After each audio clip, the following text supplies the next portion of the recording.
Okay, so today we're going to be finding probability, but also then interpreting the probability to determine if they are dependent or independent.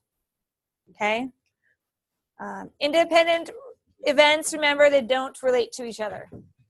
Okay, the probabilities, we want to make sure that they don't depend on each other. Like we talked about, dependent meant if I was pulling chips out of a bag and I didn't replace it, it depends on what I pulled first, what's going to happen second. Okay, so we want to see if any of these events are independent or if they are dependent based on our chart.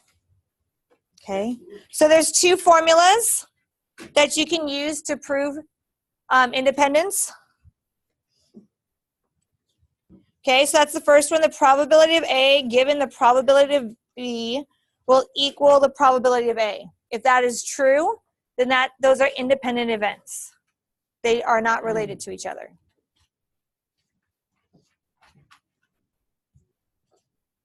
Okay. Or if you have this, the probability of A and B is equal to the probability of A times the probability of B, then those are also independent.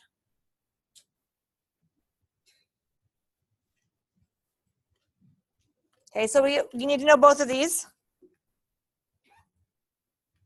Oh, that's all better. Ooh.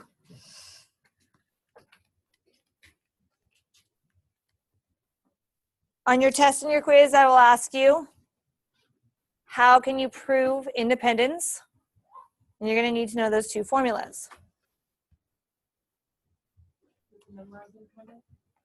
Yes. Okay, so a survey was given. I found all the totals. We found all the totals. Hopefully yours match mine. Okay, if not, correct me or correct yourself. Okay, a survey was given and two questions were asked. Are you an adult or a student? And what is your favorite service for watching TV? Okay, so this is all the different information we got. Okay, so if a random person from your survey is picked, find the probability of the person liking Netflix or favoring Netflix. Since we just care about if I pick a person at random, that means I'm dealing with everybody. So the denominator is 699. So I asked a total of 699 people. Okay, I want them to like Netflix, so I put it out of 190.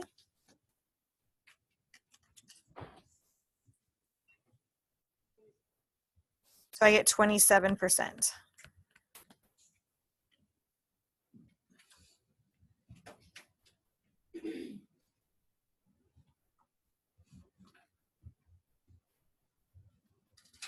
Okay, then we'll do the same thing with students.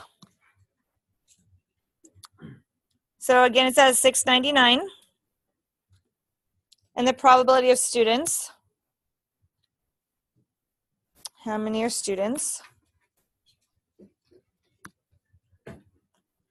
348.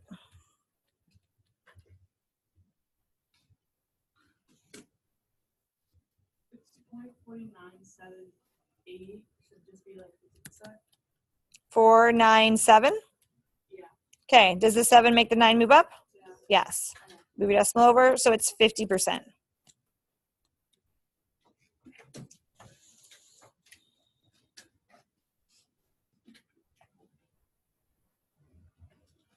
Okay, C then.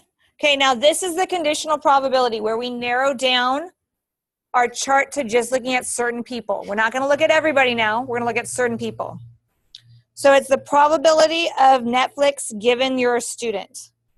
So the student is what we're looking at first.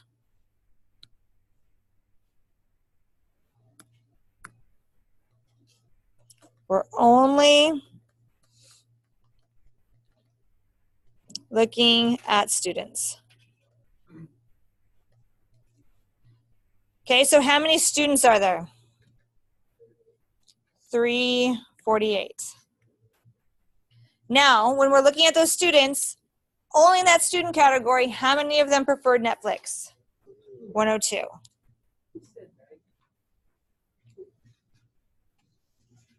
So then we divide that.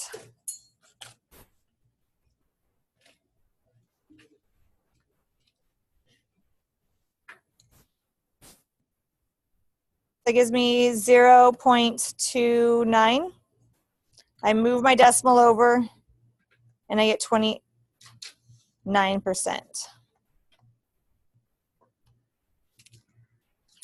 Okay, now we're going to use this information to determine if it's independent.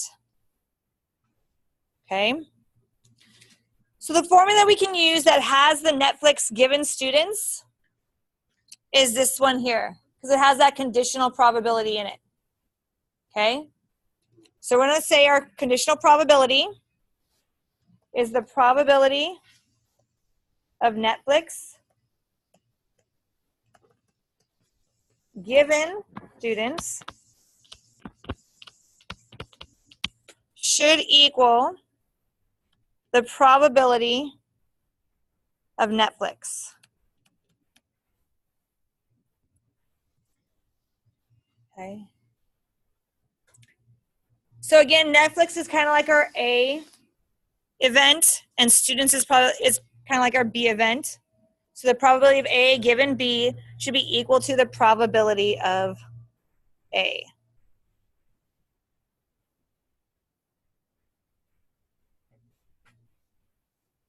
Any questions over that? So the probability of our Netflix was right here. Netflix given they're a student, that's 29%.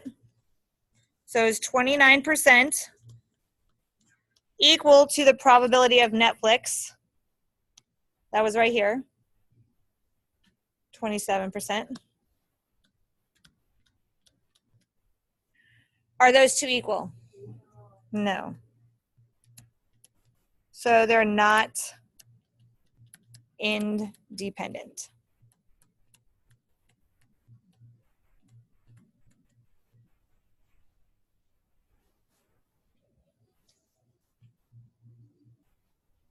Any questions over that? Yes. So for C, what does it like mean, like Netflix and student? Like if you were to write it out, kind of, no way. Like what is it asking? It's asking the probability that if I chose a student, that their preference would be Netflix. Okay. Given I'm only looking at students, so if I had everybody in a room, 699 people in a room, and I said, okay, now all the students over here, and then I randomly selected out the students who would like Netflix. Okay, so I'm narrowing down my sample space, my number of people I'm talking to, and only focusing on certain ones. Okay. And then Netflix is just so like how many people watch Netflix. So how many prefer Netflix? Oh yeah. That's like the one they use the most. So D, what is D as? So what is it when they're not independent? So they're dependent of each other? So it's saying that they are not independent. That means how old you are, being a student, kind of affects how you watch TV or your favorite type ways of watching TV. They're kind of related. Okay? Maybe not like a huge amount, but it has some relation to each other. Okay? Any other questions? Okay.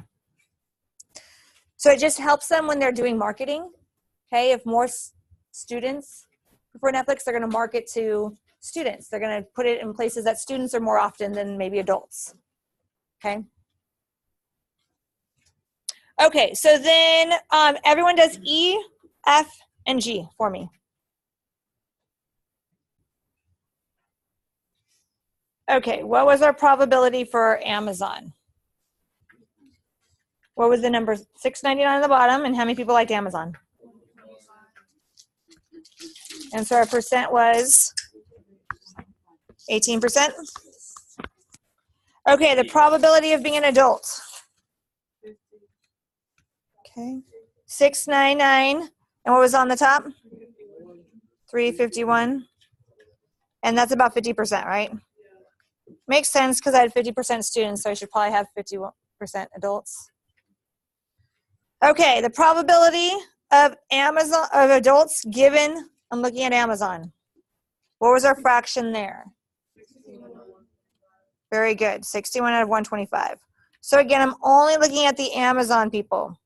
The people I'm going to say everybody who chose Amazon, come over here, and then I'm going to randomly select a person out of there. Okay, and what percent was that?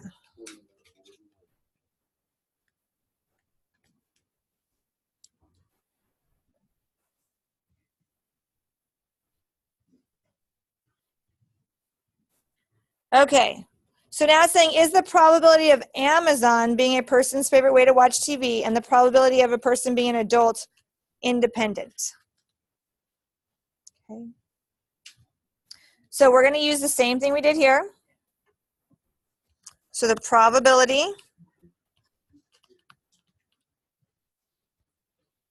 given Amazon is that equal to the probability of adults.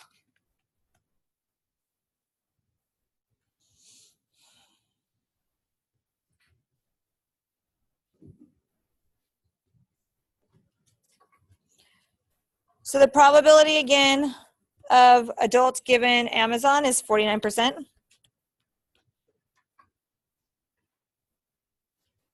Is that equal to the 50%?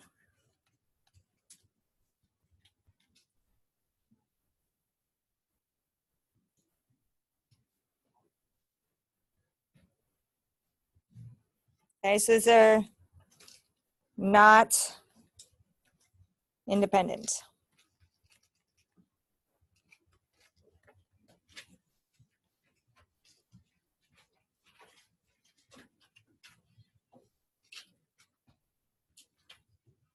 Any questions over that? We're all good. Okay, there's also another way that we can check this. We had another formula that we're going to use in the back.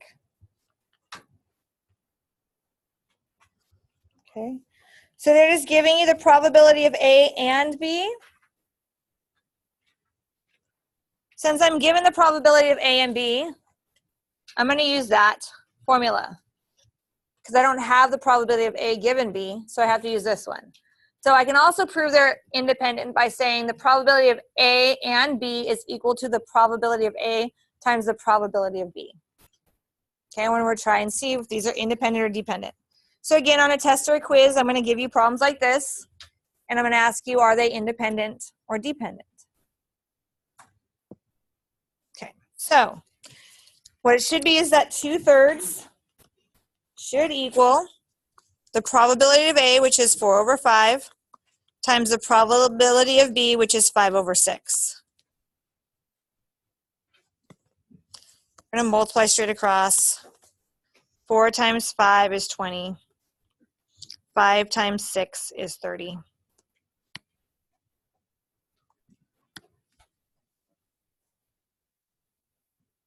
And I can reduce that. They can both be divided by 10. 20 divided by 10 is 2. 30 divided by 10 is 3. Are they independent? Yes.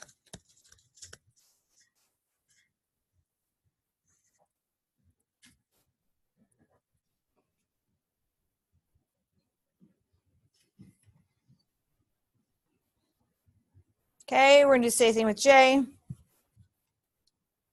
Okay, is the probability of A and B 7/8? Is that equal to the probability of A, which is 3/4, times the probability of B, which is 1/6? I'm going to multiply these straight across. I'm going to get 7/8 is equal to 3 times 1, which is 3. 4 times 6 is just 24.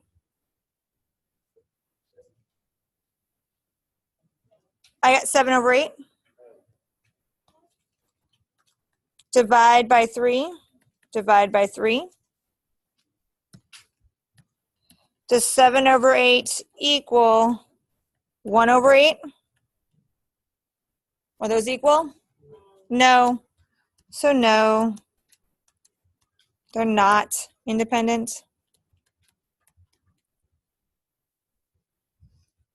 Again, they have to be equal to be independent. Any questions?